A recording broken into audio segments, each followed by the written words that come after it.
as they tried to take him over the rainbow, they called it. Obvious MK Ultra reference. Notice how after Bill leaves them, their demeanor gives off a feeling that they have been suspiciously plotting something. This is exactly how Bryce Taylor portrayed her actions at these parties as an MK Ultra slave in her book, Thanks for the Memories. She even described in great detail how she was supposed to dress, act, etc., as well as how she and the wow, I got a light right on that, and that's hard to read. Others there had to wear their hair up. This was portrayed exactly as Taylor described in Eyes Wide Shut. What is interesting is that Thanks for the Memories and Eyes Wide Shut were both released in the very same year, 1999. There is little chance that these two works were influenced by one another, though I wonder, could have Bryce Taylor and Stanley Kubrick had a chance to meet each other at one of these parties? I believe many of the people and events portrayed in the film are based on Kubrick's experiences in the 70s.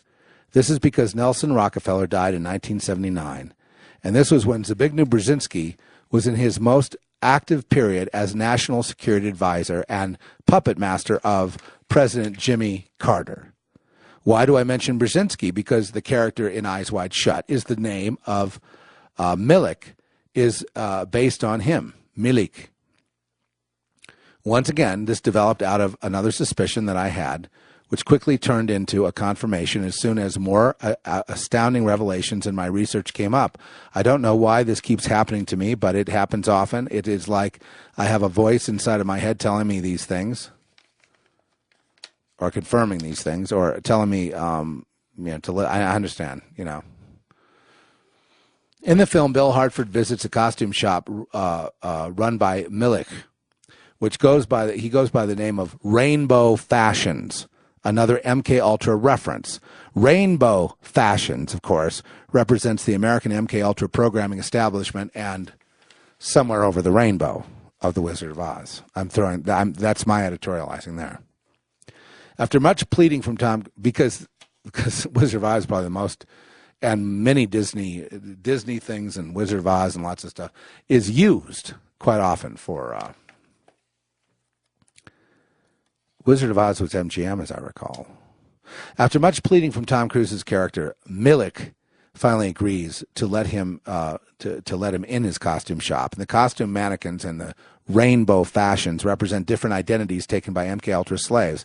As the scene progresses, Milik and Hartford accidentally stumble upon Milik's daughter engaged in perversions with two Japanese men. Note that Chinese food is on the table, and also remember what the mannequins represent. These two features are important, and I will soon explain why. First, I'm going to go over the peculiarities of the scripting and a tiny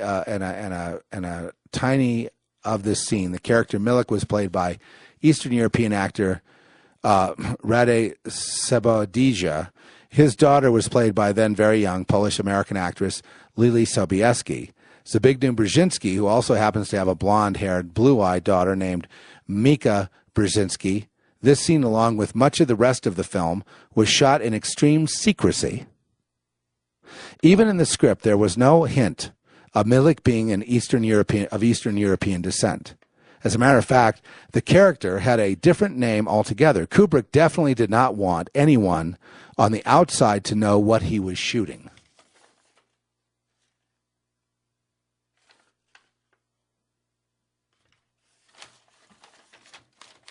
Now, this is where things get really weird. Back in the late 70s, during the Carter administration, the U.S. military-industrial complex establishment was seeking to take advantage of a feud between the USSR and Red China. Although both communist states were initially allies, difficulties arose in the late 60s due to various border skirmishes between the two states. Enter Zbigniew Brzezinski. Brzezinski, being a Hegelian Machiavellian manipulator that he is, took it upon himself to broker an agreement between China and Japan. This agreement between the two Asian states would have made them an ally against Russia. I can't really read that.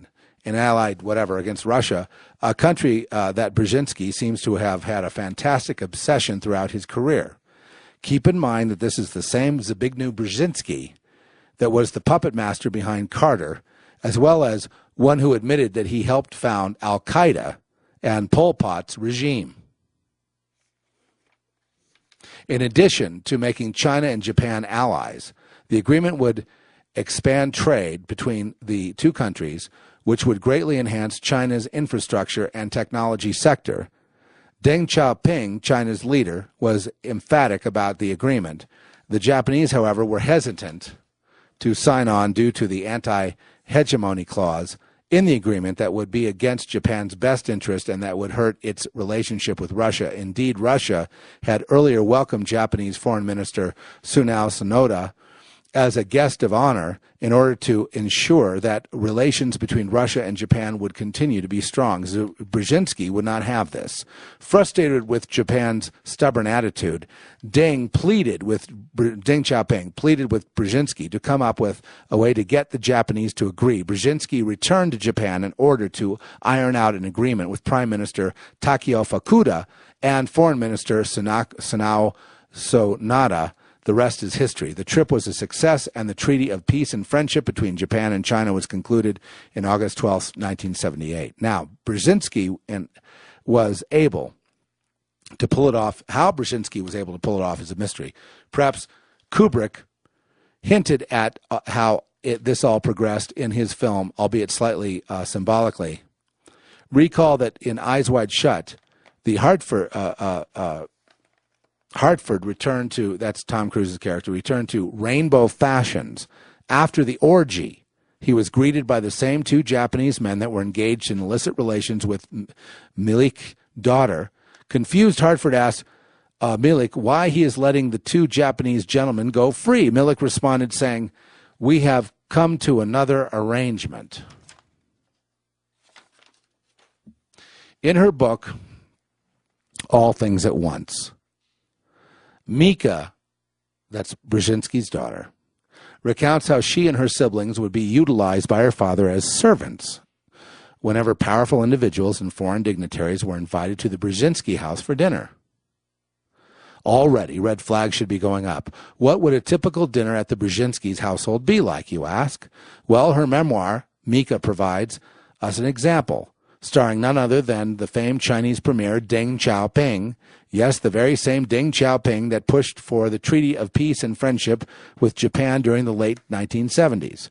And Kubrick was, if anything, a man in the 70s. According to Mika, she was put to work as a servant of sorts by her father in order to impress Deng Xiaoping. She was no older than 11 at the time. All goes well until Mika accidentally dropped a plate of caviar on Deng Xiaoping's lap, then proceeds to remedy the situation by wiping his crotch with her bare hand.